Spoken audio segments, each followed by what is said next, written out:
예배하기 전에 또 말씀 한 구절 같이 읽었으면 좋겠습니다. 하나, 둘, 셋. 여호와께 감사하라. 그는 선하시며 그 인자하심이 영원함이로다. 아멘.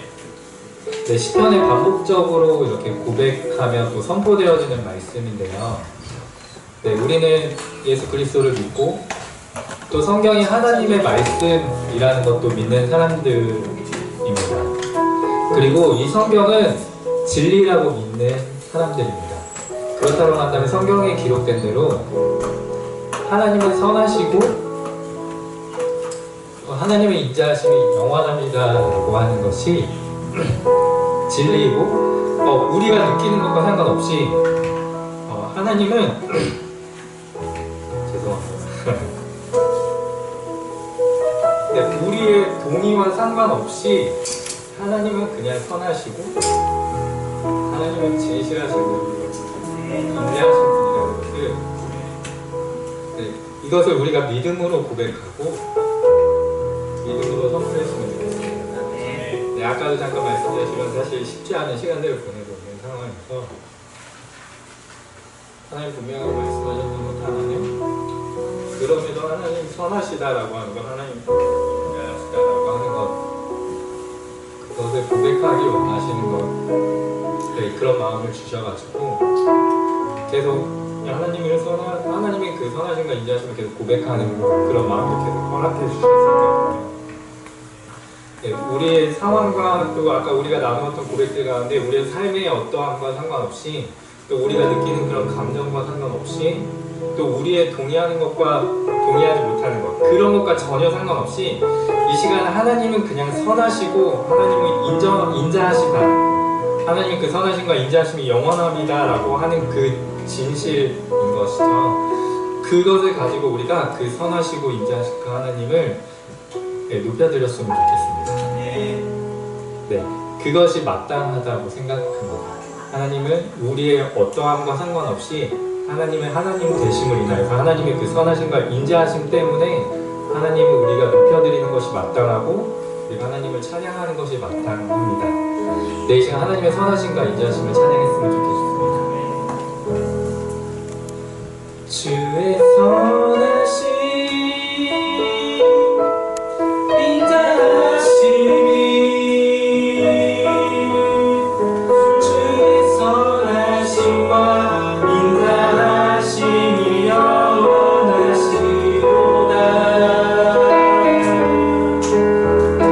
주의 선하심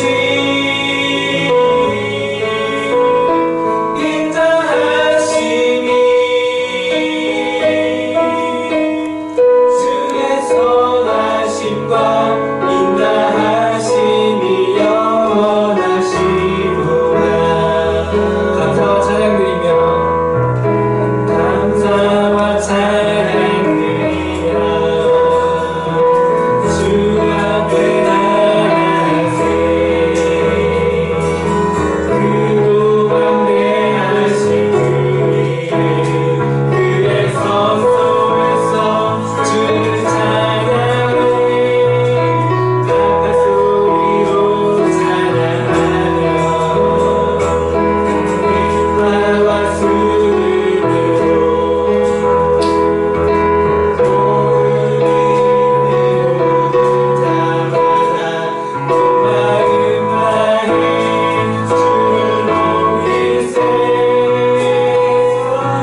제가 눈물 나고 좀 한 주간의 또 삶, 또 지금의 삶이 좀 생각나서 좀 그랬던 것 같은데 좀 감정을 좀 이렇게 누리지 못해 죄송하고요. 네, 또 이번에 좀 나 기뻐하리라는 찬양으로 좀 주님 앞에 좀 함께 우리의 고백을 하고 또 우리의 믿음으로 또 결정했으면 좋겠습니다. 네, 이 찬양의 가사를 보시면 나 기뻐하리라고 하나님 저 기뻐요가 아니라 하나님 저 기뻐하겠습니다라고 하는 믿음의 고백이라고 저는 보거든요.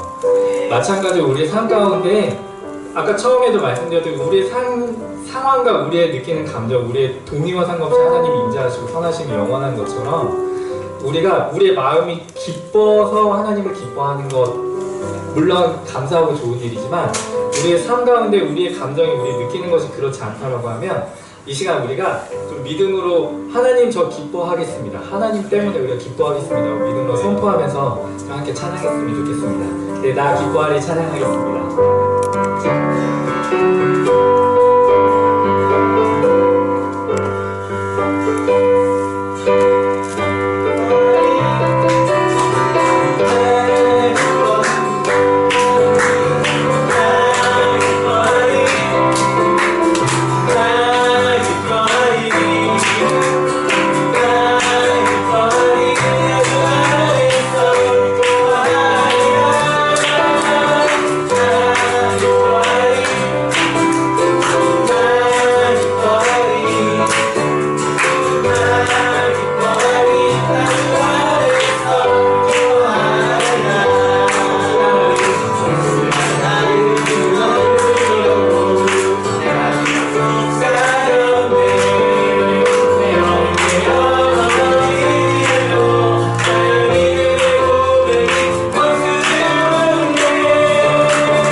네, 여러분 느끼는 감정과 상관없이 기뻐하시는 거 맞으십니까? 네, 그렇다면 하나님께서 참된 기쁨을 우리에게 허락해 주실 것입니다. 그리고 간절히 소망하기는 우리가 하나님을 기뻐하는 것처럼 하나님도 우리를 기뻐하실 것이라고 하는 것입니다. 네, 제가 한동안 기도했던 것 중에 하나는 뭐냐면 제가 하나님의 기쁨이 되고 또 하나님의 그 기뻐하시는 것이 또 나의 기쁨이 되면 좋겠습니다. 이것이 하나님의 마음과 합한 것이 아닌가라는 생각을 좀 해봤었는데요. 네, 우리가 이렇게 하나님을 기뻐하는 것처럼 우리의 삶이 아까 목사님이 설교 때 말씀하셨던 우리의 그 삶의 자리에서 우리가 그 향기를 흘려보내는 그것이 하나님의 기쁨이 되는 것이라고 생각을 하거든요. 이 시간 같이 나중에 기쁨 되기 원하는 찬양하면서 정말 우리 삶의 그 자리를 돌아보시면서 우리 삶의 영역에서 하나님을 높여드려야 하는 것들 생각나게 해주시고 또 우리의 삶의 태도들이 변해야 될 것들 생각나게 해주시고 그것들을 통하여서 정말로 우리의 삶이 우리의 매 순간순간의 그 삶이 정말로 주님 기뻐하시는 예배가 되게 해달라고 그렇게 기도하고 고백하는 마음으로 나주님의 기쁨 되기 원하는 찬양하겠습니다.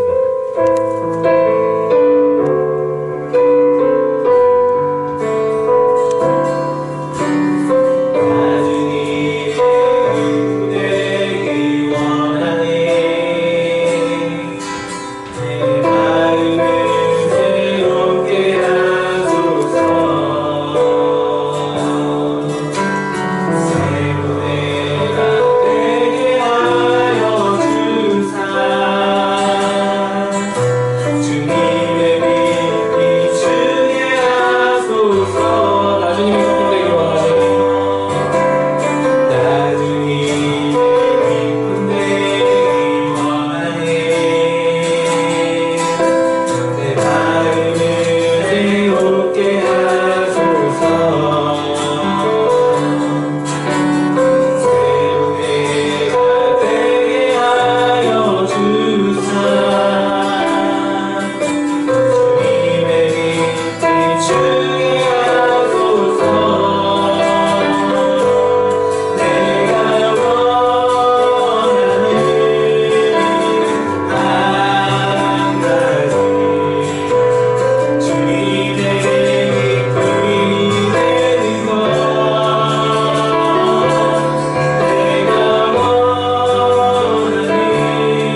네, 이 시간 다 같이 한번 기도하고 싶은데요. 네, 우리가 찬양으로 고백하였던 것처럼 그 가사의 내용대로 고백하였던 것처럼 하나님, 우리의 느끼는 그런 감정들과 상관없이 하나님 선하시고 인자하십니다. 그 선하심과 인자하심이 영원하십니다. 하나님, 그 하나님을 내가 기뻐합니다. 그리고 하나님, 더 나아가서 내가 내 삶이 그렇게 또 하나님의 기쁨이 되면 참 좋겠습니다. 그래서 정말로 하나님의 기쁨이 나의 기쁨이 되는 그 놀라운 복을 누리는 우리가 되게 해주세요. 우리가 하나님을 기뻐하고 하나님도 우리를 기뻐하시는 그 놀라운 복된 삶, 그 삶을 우리가 살아낼 수 있도록 하나님 우리에게 힘주시고 지혜 주시고, 또 하나님 우리가 또 마음으로 결정하고 또 우리가 최선을 다해 그 삶을 살아낼 때 하나님 그 일이 반드시 이루어질 것입니다 라는 우리가 이렇게 믿음과 확신을 가지고 이제 하나님 높여드리며 또 우리의 삶을 또 주님 앞에 다시 한번 다짐하며 기도하는 시간 갖겠습니다. 기도하시겠습니다. 하나님 감사합니다. 하나님 우리 삶 가운데 하나님 주의 그 선하심과 인자하심이 날마다 우리를 향해 비춰주고 하나님 그 일을 일하시는 주님, 하나님 주의 그 선하심과 인자하심 우리가 인정하는 것이 아니고 상관없이 하나님이 그런 우리 시간에서 하나님 우리가 인정하며 기억하게 하시고 하나님 우리가 높여드리며 우리가 하나님을 기뻐하며 주의 감정이 나아갈 수 있도록 하나님 인도하셔서 하나님의 심정으로 기뻐하는 삶, 하나님 우리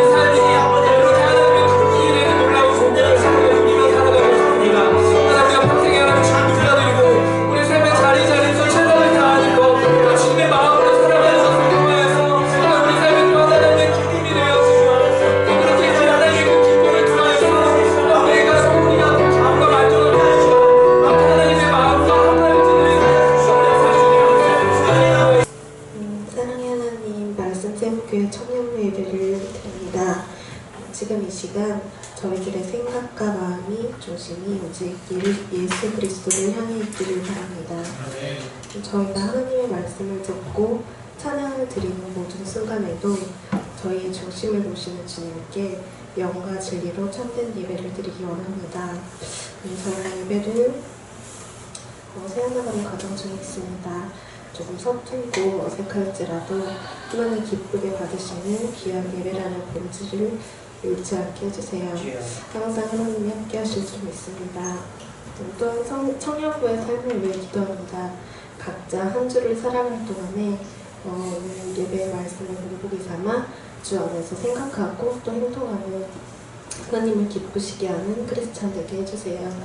말씀 전하시는 목사님께 힘과 능력 주시면 있어요. 예수님 이름으로 기도했습니다. 자, 12절 우리 20절까지만 읽겠습니다. 오늘 말씀이 20절까지 우리 12절부터 같이 한번 읽어보겠습니다. 시작. 제자들이 감람원이라 하는 산으로부터 예루살렘에 돌아오니 이 산은 예루살렘에서 가까워 안식일에 가기 알맞은 길이라. 들어가 그들이 유하는 다락방으로 올라가니 베드로, 요한, 야고보, 안드레와 빌립, 도마와 바돌로메, 마테와 및 알페오의 아들 야고보, 셀로진 시몬, 야고보의 아들 유다가 다 거기 있어 여자들과 예수의 어머니 마리아와 예수의 아우들과 더불어 마음을 같이하여 오로지 기도에 힘쓰더라. 모인 무리의 수가 약 120명이나 되더라. 그때에 베드로가 그 형제들 가운데 일어서서 이르되, 형제들아, 성령이 다윗의 입을 통하여 예수 잡는 길자리가 된 유다를 가리켜 미리 말씀하신 성경이 응하였으니 마땅하도다. 이 사람은 본래 우리 수 가운데 참여하여 이 직무의 한 부분을 맡았던 자라. 이 사람이 불의의 삭스로 밭을 사고 후에 몸이 곤두박질하여 배가 터져 창자가 다 흘러나온지라. 이 일이 예루살렘에 사는 모든 사람에게 알려져 그들의 말로는 그 밭을 아겔다마라 하니 이는 피밭이라는 뜻이라. 시편에 기록하였으되 그의 거처를 황폐하게 하시며 거기 거하는 자가 없게 하소서 하였고, 또 일렀으되 그의 직분을 타인이 취하게 하소서 하였도다. 아멘. 이 사도행전은 초대교회가 시작되고 성경의 역사로 예루살렘으로부터 땅끝까지 이루는 놀라운 여정을 시작할 것을 선포할 것으로 1장부터 시작합니다. 그런데 보통은 이제 11명의 사도밖에 남지 않아서 새로운 사도, 우리가 읽진 않았지만 21절부터 마띠아라고 하는 그 사도를 뽑게 되는 그 사건까지는 너무나 자연스러운 일인데, 그 전에 예수님을 팔아넘기고 자살해버린 유다의 사건을 오늘 이 1장에, 사도행전 1장에 이야기하고 있다는 것. 어떻습니까, 여러분? 여러분의 과거 중에 못난 과거를 먼저 얘기하는 사람이 있을까요? 아, 저 옛날에 이런 쓰레기였어요. 그런데 요즘 이렇게 지내고 있어요. 이렇게 말하는 사람은 거의 없습니다. 대부분은 그런 못난 거는 좀 감추고 좀 잘나 보이는 것만 얘기하고 싶죠. 저도 목회를 이제 단독 목회를 처음 시작할 때 백석동에 있다가 뭐 여러 가지 사건 어려움으로 인해서 교회가 깨지고 다시 시작했어요. 하우스에서부터 다시 시작했습니다. 그런 걸 어떤 간증으로 뭐 있는 분들한테는 얘기할 수 있지만 그걸 뭐 자랑하듯이 얘기할 수는 없어요. 우리 인생에 그런 모습들이 뭐 감추고 싶은 게 너무나 많잖아요. 그런데 사도행전 1장은 유다가 예수님을 팔았을 뿐만 아니라 예수님을 판 그 죄책감으로 땅에 떨어져 그 밭에 피가 흥건하게 된 그 사실을 그대로 전하고 있어요. 그것을 그 피밭을 뭐라고 얘기하고 있습니까? 아겔다마라고 얘기하고 있습니다. 여러분, 그 말은 우리가 신앙생활을 하는 우리들의 삶에 있어서 아주 중요한, 우리가 굉장히 쓰고 아픈 이야기지만 우리의 너무나도 필요한, 교회에게 필요한 이야기를 이 유다를 통해서 하고 싶었던 것입니다. 그 이야기가 뭘까? 유다는 예수님을 팔아서 대역죄인이 되었습니다. 여러분, 그 히틀러가 왜 유태인들을 죽였습니까? 잘생겨서 죽였을까요? 네? 똑똑해서 죽였을까요? 히틀러는 유대인들이 너무 싫었어요. 예수님을 죽인 사람들이기 때문에. 처음 듣는 얘기예요? 유대인들이 예수님을 십자가에 못 박혔다는 것으로 인해서 독일 사람들은 유대인들을 굉장히 싫어했습니다.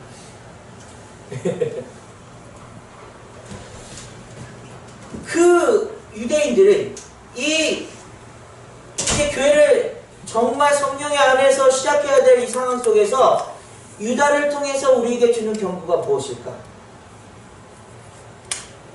왜 예수님의 그 사건, 그 부활하심의 그런 놀라운 그런 역사 이전에 먼저 우리가 유다가 가졌던 그 마음은 무엇이었을까?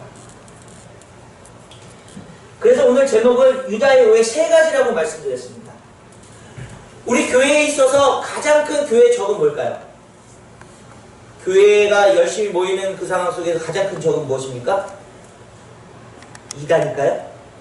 어떻게 생각하세요? 3단? 죄송합니다. 이런 아직 그거 절대 하지 말라고 했는데 2단? 또는 어떤 교회 가치관의 충돌? 여러분, 교회에 있어서 가장 위험한 신앙이 어떤 신앙이냐면 자기 중심적인 신앙입니다. 네. 난 이런 사람이야. 이런 신앙이야. 이것을 가지고 있는 사람들이 충돌하기 시작하면 어마어마한 문제가 일어납니다. 네. 이단보다 더 무섭게 깨질 수 있어요. 멱살 잡을 수 있어요. 누군가를 끌어내릴 수 있습니다. 유다는 예수님을 오해하고 있었습니다.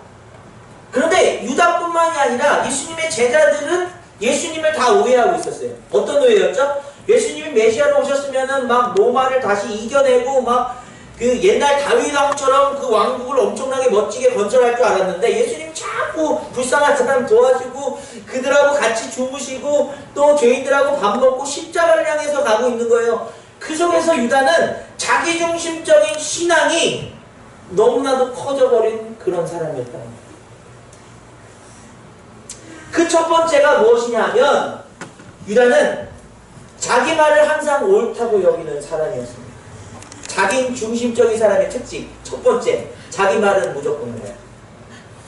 오늘 오전에 우리가 나눈 말씀 중에서 이 마리아라는 여인이 300데나리온짜리 그 향유옥합을 예수님한테 뿌려드리고 머리를 발을 씻겨드리는 그 장면을 보고 유다는 어떻게 얘기합니까? 아니 이걸 팔아서 가난한 사람 도와줘야 되는데 지금 뭐하고 있는 거냐 그렇게 얘기했잖아요. 유다의 신앙 가운데서는 항상 자신의 기준과 그런 신앙의 경험이 옳다고 해요. 여러분 그런 분들이 교회에 있을 때 내가 생각하는 어떤 교회의 가치 교회의 모습 지금 우리 뭐하고 있습니까? 빨리 전도지 만들어가지고 전도해야죠. 교회가 전도 안 하고 지금 뭐 하는 겁니까? 뭐 이런 얘기 하시는 분들이 굉장히 많아요. 다른 교회 있다 이렇게 개척교회 오시면요. 교회 오면은 교회를 이렇게 은혜로 막 이렇게 보는 게 아니라 평가를 하기 시작해요. 이 교회는 다 좋은데 이거 바꿔. 이렇게 해가지고 사람들이 모이겠어? 이렇게 하면 안 된다니까. 그러다가 목사가 고집 부리고 쫙 가만히 있으면요. 나 여기 못하겠어요. 그리고 나가버리세요. 제가 나쁘다고 비난하는 것은 아닌데요. 여러분 그런 이야기를 하지 말라는 얘기는 아닌데요. 그런 자기중심적인 신앙에 있어서는 남의 이야기나 의견보다는 내 신앙에 가졌던 가치들이 항상 옳게 여기는 것에 문제점입니다. 유다는 항상 돈 맡은 사람이었기 때문에 사람들의 신임이 두텁잖아요. 그러니까 자기가 이걸 이 사용을 이렇게 써야 돼 라고 얘기할 때는 누구의 말도 들리지 않아요. 여러분 우리 신앙을 좀 점검해 봅시다. 목회자가 되니까요 다른 어떤 연약한 부분들에 있어서는 막 이해하고 하는데 말씀적인 부분으로 갖고 들어오면은 저는 안 지려고 그래요. 그거 내가 다 아는 건데 나하고 따져보겠다고 막 이런 생각을 가질 때가 있어요. 그런데 어떨 때 보면 어떤 어린아이가 그 말씀을 내게 얘기해 줄 때 제 말이 맞을 수 있겠다. 우리는 상황적으로 어떤 일을 만나면 야 이건 이렇게 될 거니까 걱정하지 마 얘기하고 있을 때 아빠 그거 기도해야 되는 거 아니야? 이런 얘기를 하는 거죠. 그런 음성이 그런 누군가의 얘기가 연약한 사람이든 어떤 사람이든 여러분들에게 들릴 수 있기를 간절히 원합니다. 자기중심적인 신앙을 벗어나고 여러분 지혜로워요. 맞아요. 여러분 옳은 점들이 너무 많이 있습니다. 여러분들이 어떤 그 전문적인 그런 지식들은 누구도 따라올 수 없을지도 몰라요. 그러나 우리의 신앙, 우리의 말씀, 우리가 가지고 있는 어떤 그런 삶의 모습들 속에서 다른 사람들의 이야기도 들어줄 수 있고 아, 내가 틀릴 수도 있구나 라고 생각하는 그런 신앙이 우리에게 있어야 된다는 거죠. 두 번째, 유다가 크게 오해하고 있었던 것은 뭐냐면요, 유다는 예수님을 너무 잘한다고 생각했다는 거예요. 요한복음에 보게 되면은 18장 2절에 그곳은 가끔 예수께서 제자들과 모이는 곳이므로 예수를 파는 유다도 그것을 알더라. 예수님의 동선을 너무나 잘 알고 있어요. 예수님이 겟세마네 동산에서 기도하시는 거, 아 이때쯤에 기도하실 거야. 그리고서는 그 군사들을 데리고 가잖아요. 예수님이 이때쯤이면 아마 갈릴리 바닷가에서 아마 사람들을 가르치고 계실 거야. 그런데 그의 오해는 예수님의 동선은 알고 있지만 예수님이 왜 이 땅에 오셨고 예수님이 어떤 마음을 가지셨고 예수님이 어떤 뜻으로 인간들을 대하셨는지에 대해서는 모르고 있다. 우리 신욱 선생님 신앙생활 어머니 뱃속에 있을 때부터 했죠. 그죠? 모태신앙, 못된 신앙. 예수님에 대해서 잘 알고 있습니까? 모르는 것 같아요. 아, 요거 얘기하기 전에 물어볼걸. 저는 뭐, 저도 뭐, 그런 모태신앙으로서 매일 예배드리고, 주일을 빠진 적이 거의, 뭐, 직장생활 할 동안에 빼놓고는 없었던 것 같아요. 예수님에 대해서, 말씀, 성경이, 창세기, 출애굽기, 레위기, 신명기, 이 순서는 너무나 잘 알고, 또 그런 말씀 속에서 뭐 성경 퀴즈 하면 항상 1등하고 예수님에 대해서 잘 알고 있는 줄 알았는데 하나도 모르는 거죠. 특별히 우리 목회자 자녀분들이 많이 있잖아요. 그죠? 왜 더 모른다라고 생각한 이유가 뭐냐면은 우리 아이들을 보니까 아빠의 말은 한마디도 들어오지 않는데요. 예배 시간에. 우리 영경 선생님 어때요? 맞아요? 맞아요? 네? 우리 아이들 안 들어온대요. 그러니까 교회에 항상 가까이 나와 있고 항상 그 예배드리고 하는 그런 신앙생활을 하고 있는 것 같은데 정작 예수님의 그 마음과 예수님의 그 뜻을 모르고 있는 그런 인생들이 자기중심적인 신앙입니다. 그 모른다는 것까지 인정하는 거 좋은데 나 많이 알아! 이 정도면 엄청나게 아는 거야 라고 그렇게 이야기하는 신앙이 자기중심적인 신앙. 사랑하는 여러분, 우리는 진심으로 예수님을 알아가길 간절히 원합니다.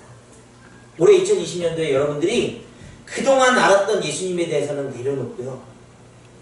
왜 이 땅에 오셔서 그 고통과 그 아픔을 당하신 그 예수님이신가? 왜 날 사랑하신다고 했는데 내가 그 사랑에 대한 그 마음이 왜 뜨거워지지 않는가? 예수님이 우리를 위해서 죽으시고 부활하셨다는데 그 부활의 신앙이 그 삶이 우리에게 어떤 모습인가? 여러분 깊이 알아가는 신앙이 되길 간절히 원합니다.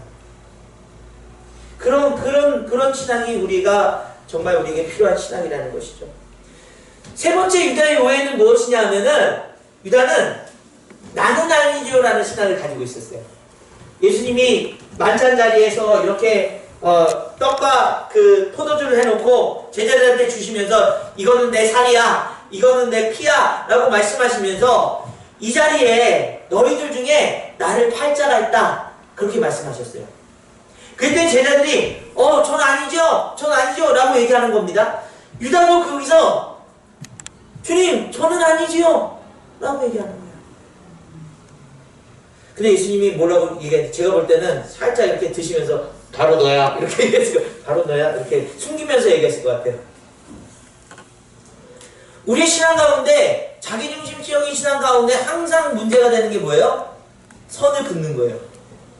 여기 문제가 생겼습니다. 아유, 쟤 때문이야. 난 아니지.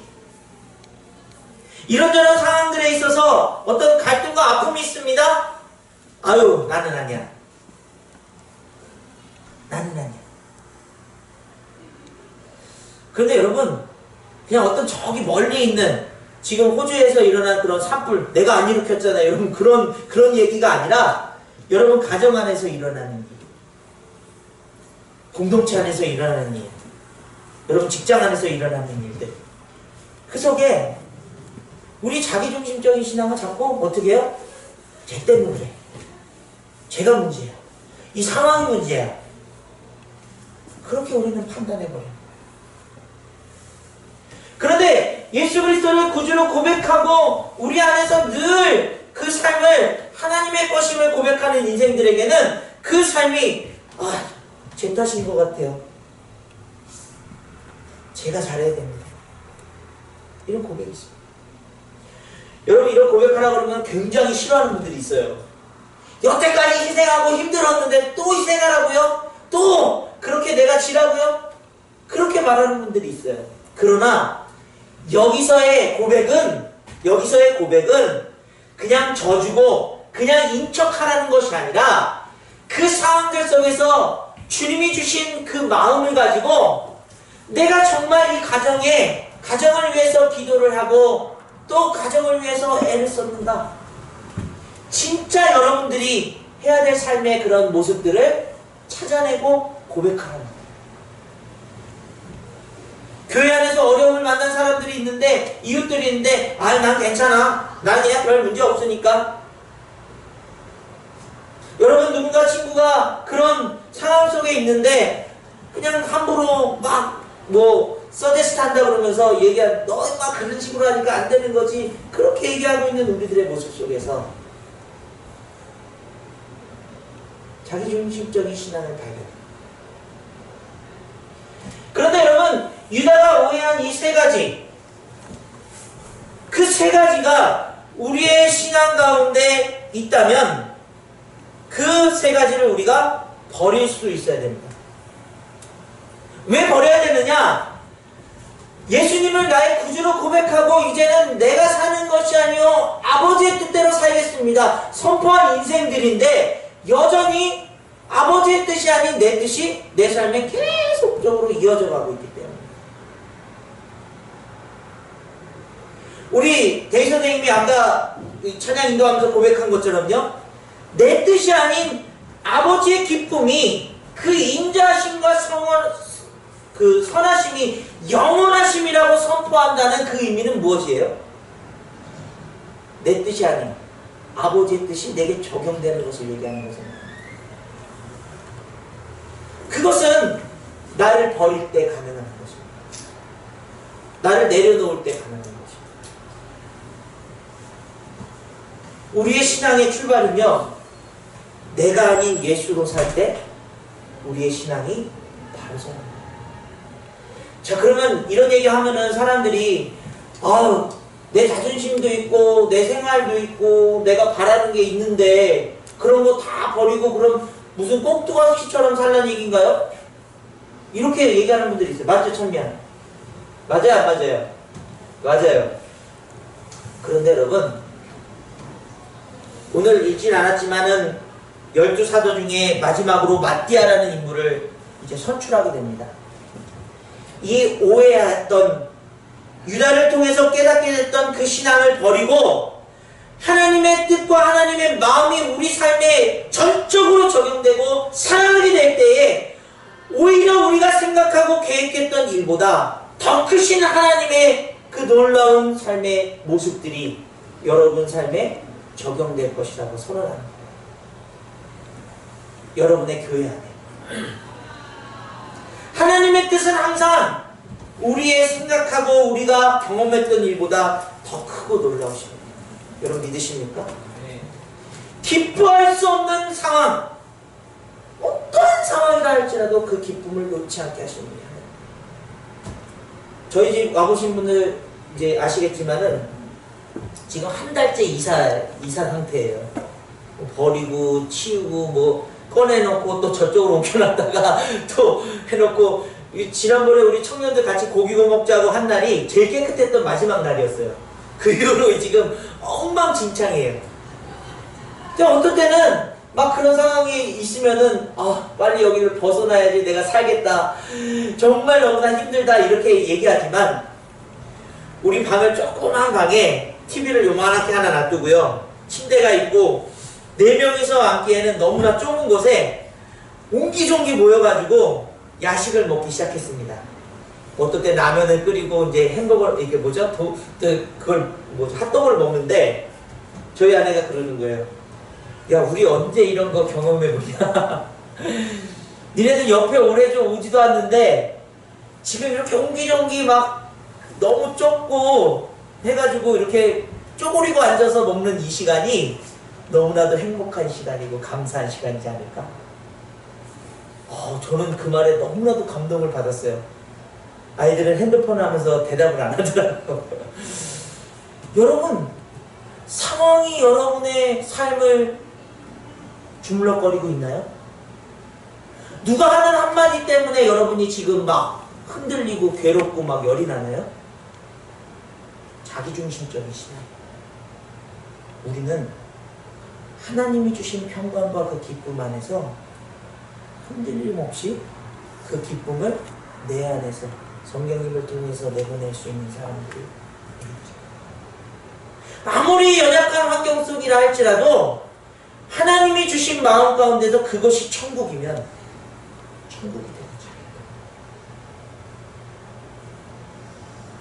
그러니까 하나님이 여러분에게 간절하게 말씀하십니다. 왜요? 하나님이 주신 걸 누리라고. 왜 자꾸 자기 거 붙들고 있냐고요. 하나님이 주신 걸 누리라고. 그 하나님이 주신 것이 우리 삶을 통해서 우리가 누리고 나누어주고 그 넉넉함으로 자족함으로 살아가길 원하고 계십니다. 자, 여러분 오늘부터 선포합시다. 내 신앙은 하나님 중심의 신앙이다. 환경과 상황들을 여러분의 지식으로 해석해내지 마세요. 하나님의 뜻으로 영안으로 바라보십시오. 지금 솔직히 막 편안하고 즐거운 분들은 이 말씀이 막 간절하게 다가오지 않을지도 몰라요. 힘들고 절박한 상황이 오면은 그게 막 간절한데 우리가 편안해지면은 그 다음에 그게 뭐 그렇게 중요해 라고 얘기할지 몰라요. 그러나 여러분, 말씀은 여러분의 마음으로 새기고 여러분의 인격으로 드러나는 그런 신앙이에요. 지금의 상황보다 더 크게 일하실 하나님을 기대하고 또 바라보는 저와 여러분들에게 간절히 원합니다. 우리의 신앙 안에 우리를 깨트시고 우리를 낮아지게 만드신 이유는 우리를 더 단단하고 새롭게 하시기 위한 하나님의 계획입니다. 말씀이 힘들고 말씀이 내 안에서 찔림이 되는데 듣기 싫고 한다 할지라도 여러분 그 말씀을 통해서 하나님이 여러분을 더 크고 위대하고 아름답게 사용하시기 위한 하나님의 계획이 있음을 믿음으로 고백하며 살아가는 저와 여러분들에게 간절히 원합니다. 기도하겠습니다. 하나님 아버지 감사드립니다. 귀한 주님의 마음이 그 뜻이 우리 삶에 있기를 원합니다.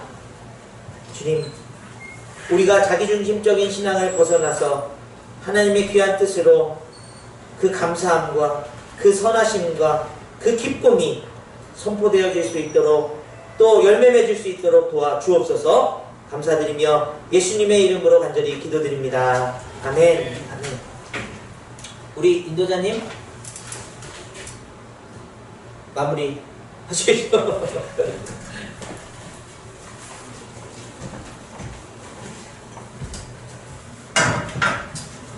네, 저희 아까 불렀던 찬양 중에 낙이 포화리 찬양 또 우리 기쁘게 힘차게 박수 치면서 찬양하겠습니다. 나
기도드리겠습니다.